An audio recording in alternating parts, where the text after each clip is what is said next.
Hi friends, how are you? Please subscribe my channel. Please like my videos. Please share my videos. Okay friends, నిన్న Monday రోజు nominations ప్రక్రియ వేడిగా జరగడం జరిగింది హౌస్లో. అసలు అయితే ఎవరెవరు నామినేషన్స్ ప్రక్రియ రావడం జరిగిందో వాళ్ళ ఓటింగ్ ఏ విధంగా ఈరోజు జరుగుతుందో కూడా మీకు తెలియజేస్తా ఫ్రెండ్స్. తర్వాత మ్యాటర్లకు వెళ్దాం. ఫస్ట్ తనుజ గారు నామినేషన్లోకి రావడం జరిగింది. తర్వాత కళ్యాణ్ గారు కూడా నామినేషన్లో రావడం జరిగింది. భరణి గారు కూడా నామినేషన్లో రావడం జరిగింది. సుమన్ శెట్టి గారు కూడా నామినేషన్లోకి రావడం జరిగింది.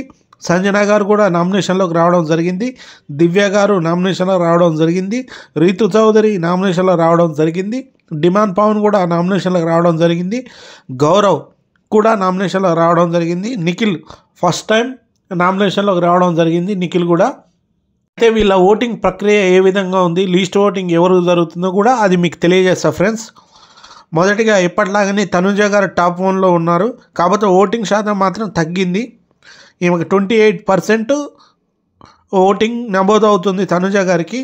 ఇంతకుముందు పోయిన వీక్ 32%తో ఈమె ఫస్ట్ స్థానంలో ఉండే. అయితే ఈ వీక్ ఓటింగ్ తగ్గి 28%తో ఈమె ఫస్ట్ ప్లేస్లో ఉండడం జరిగింది.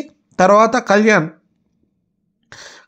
20%తో సెకండ్ ప్లేస్లో ఉండు. ఈయన పోయిన వీక్ ఏమో 17 అట్లా ఉండే ఓటింగ్, ఈ వారం పెరిగింది ఈ 20%తో సెకండ్. తర్వాత భరణి గారికి ఓటింగ్ బాగా విపరీతంగా పెరిగింది ఫ్రెండ్స్, చాలా పెరిగింది. నిన్న నాగార్జున గారు క్లాస్ వల్లనో లేకపోతే ఆ ప్రోగ్రామ్ ఎఫెక్ట్ వల్లనో మాత్రం 18%తో భరణి గారు ఉన్నారు థర్డ్ ప్లేస్లో. తర్వాత సుమన్ శెట్టి ఓటింగ్ చాలా వరకు తగ్గింది.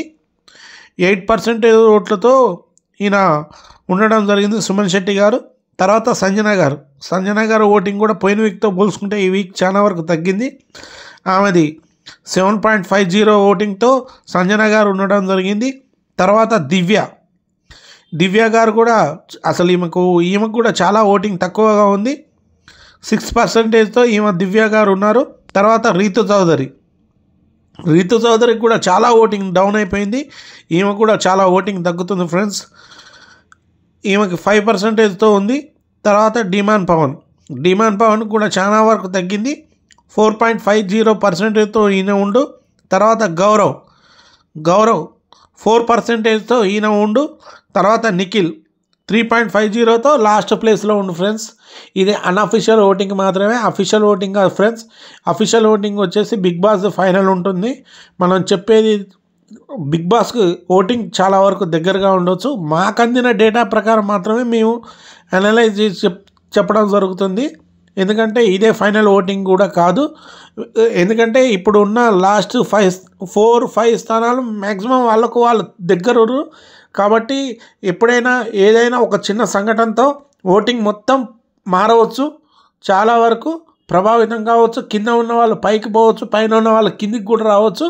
కాబట్టి ఫ్రెండ్స్, ఎందుకంటే నిఖిల్ కూడా గృహలక్ష్మిలో నటించిండు, ఆయనకు కూడా ఫ్యాన్ బేస్ ఉండొచ్చు. కానీ ఓటింగ్ నమోదు కావట్లేదు. చూద్దాం. ఈ 4-5లో నిఖిల్ గౌరవే లాస్ట్ చివరికి. ఎందుకంటే నిఖిల్ మాత్రం ఇంతవరకు ఓటింగ్లోకి రాలే కాబట్టి, ఇదే ఫస్ట్ సారి కాబట్టి ఓటింగ్ ఆయనకి ఏముంది, ఫ్యాన్ బేస్ ఉందా లేదా అనేది కూడా మనకు తెలియదు. ఇంకొక 2 డేస్ ఆగితే మనకి క్లారిటీ వస్తుంది. తర్వాత ఫ్రెండ్స్, నిన్న మండే రోజు జరిగిన వేడి సమస్యల గురించి మాట్లాడుకుందాం మనం. నిన్న ట్విస్ట్ ఏంటంటే భరణి గారు దివ్య గారిని నామినేట్ చేయడం జరిగింది. బిగ్ బాస్ హౌస్లో మొత్తం 11 మంది సభ్యులు ఉన్నారు. ఇంకా 6 వారాల ఆట మాత్రమే మిగిలి ఉంది.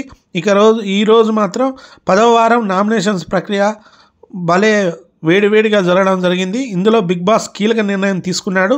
ముందు హౌస్ మెంట్స్ అందరినీ గార్డెన్ ఏరియాలో కూర్చోబెట్టి ఎదురుగా టైమర్ పెట్టడం జరిగింది. ప్రతి ఒక్కరూ ఒకరిని మాత్రమే నామినేట్ చేయాలి, అది కూడా మీ నామినేషన్ కేవలం 5 నిమిషాల్లో మాత్రమే పూర్తి చేయాలని బిగ్ బాస్ ఒక పెద్ద ఫజిల్ ఇచ్చాడు వాళ్ళకి. ఇమానియల్ ఈ నామినేషన్ ప్రక్రియ స్టార్ట్ కావడం జరిగింది. ఇమానియల్ అయితే ఫస్ట్గా భరణి గారిని నామినేట్ చేయడం జరిగింది. గత వారం జరిగిన కెప్టెన్సీ టాస్క్లో మీరు తనుజ కోసం గివప్ ఇవ్వడం నాకు నచ్చలేదు సార్. ఎందుకంటే మీరు కూడా కెప్టెన్సీ కోసం ఎప్పటి నుంచో పోరాడుతున్నారు, కానీ మీకంటే తనుజ బెస్ట్ ప్లేయర్ అని చెప్పి మీరు చెప్పడం, అలా సింపుల్గా ఇచ్చడం నాకు కరెక్ట్ అనిపించలేదు. అలాగనే రీఎంట్రీ ఇచ్చినప్పుడు మీరు ఒక మాట చెప్పారు, ఇప్పటి నుంచి కొత్త భరణి మీరు చూస్తారు, కానీ రోజు రోజుకి ఆ ఫేర్ తగ్గిపోతున్నట్లు అనిపిస్తుంది. అలానే మీ నిర్ణయాలు కూడా తీసుకోవడంలో కూడా ఇంకా ఆలోచిస్తున్నట్లే ఉంది అంటూ ఇమాన్యుయల్ తన పాయింట్స్ చెప్పాడు, అభిప్రాయం చెప్పాడు. ఇక నామినేట్ అయిన సభ్యులు షవర్ కింద కూర్చోగానే బురద నీరు పడుతుంది వాళ్ళ మీద. తర్వాత దివ్యని నామినేట్ చేసింది రీతు చౌదరి. కెప్టెన్సీ కంటెండర్ రేసులో సాయికి ఒకరిని తీసే అవకాశం వస్తే ముందు నిన్ను ఎలిమినేట్ చేయాలనుకున్నాడు, కానీ నువ్వు అతన్ని మ్యానిపులేట్ చేసి నన్ను ఎలిమినేట్ చేయాలని ట్రై చేశావు.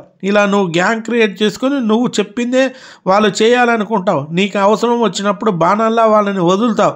అలాగనే గేమ్ విషయానికి వస్తే ఓవర్ స్మార్ట్గా ఉన్నట్లు అనిపించింది అంటూ రీతు తన పాయింట్స్ చెప్పింది.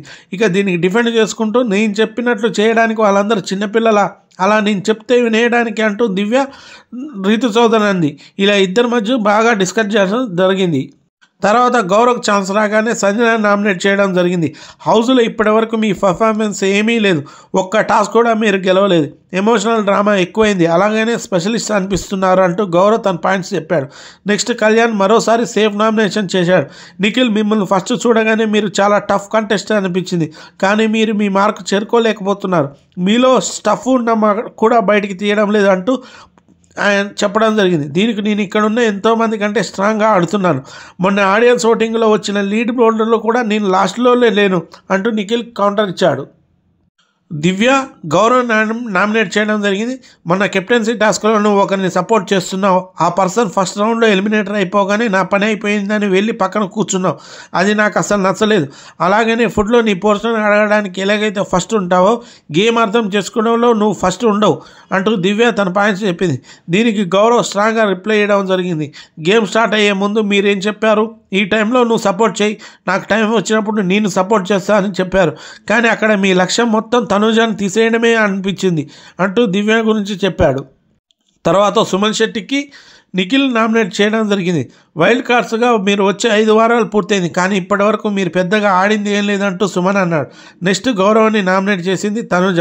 నీకు గేమ్లోనే కాదు ఎందులోనూ క్లారిటీ లేదు, నీ వల్ల నేను కెప్టెన్ టాస్క్ నుంచి బయటకు వచ్చేసాను, నువ్వు నాకు సపోర్ట్ చేస్తున్నావా లేక అపోజిట్గా ఆడుతున్నావా అనేది నాకే అర్థం కాలేదు, నువ్వు నాకు సపోర్ట్ చేస్తానని ముందు చెప్పుంటే నేను నిన్ను అసలు ఆపేదాన్నే కాదు అంటూ తనుజ చెప్పింది.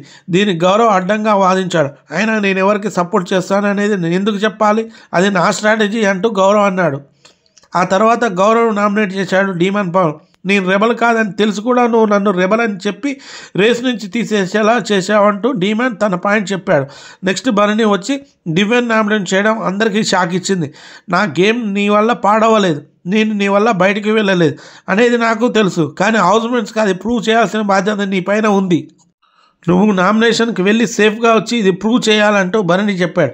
అది మీకు తెలిసినప్పుడు మీరు నన్ను ఎందుకు నామినేట్ చేస్తున్నారంటూ దివ్య ఫైర్ అయింది. అది తప్పని ప్రూవ్ చేసుకోవాల్సిన బాధ్యత నీకుందని భరణి గారు అన్నారు. దీనికి మీరు వెళ్ళిపోయింది నా వల్ల అని ఎవరు అనలేదు, బ్యాటింగ్స్లో నేను ఒక్కదాన్ని నేను ఉన్నానా అని దివ్య ఫీల్ అయింది. టైం వచ్చినప్పుడు అందరి గురించి మాట్లాడతా, ఇప్పుడు నువ్వు విను అంటూ భరణి రెచ్చిపోయాడు. భరణి వాదనకి దివ్య అసలు ఒప్పుకోలేదు.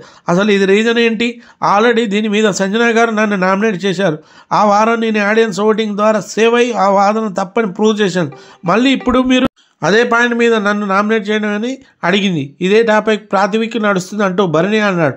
నా వల్ల మీరు బయటకు వెళ్ళలేదు, అది బల్ల గుద్ది చెప్తాను, మీ ఇష్టం వచ్చినట్లు ఏ పాయింట్కి పడితే ఆ పాయింట్కి నన్ను నామినేట్ చేస్తే అది మీ బాధ్యతే అవుతుందని దివ్య అంది. అంటే నీకు లేదు ఆ రెస్పాన్సిబిలిటీ అని భరణి అడిగాడు. నా వల్ల మీరు బయటకు వెళ్ళిపోయినట్లయితే మీకు అనిపించిందా అని దివ్య ముఖం మీద అడిగింది. అందరూ అన్నారు కదా అని భరణి అనగానే అందుకు నన్ను నామినేషన్స్లో పడేస్తారా అంటూ దివ్య అరుస్తూ చెప్పుకుంటూ వెళ్ళింది. సంజనాకి ఛాన్స్ రాగానే గౌరవ్ నామినేట్ చేయడం జరిగింది. ఇక చివరిలో రీతు నామినేట్ చేశాడు నిఖిల్. నీకు డిమాండ్ తప్ప ఎవరు పట్టట్లేదని. Okay friends, please subscribe my channel, please like my videos.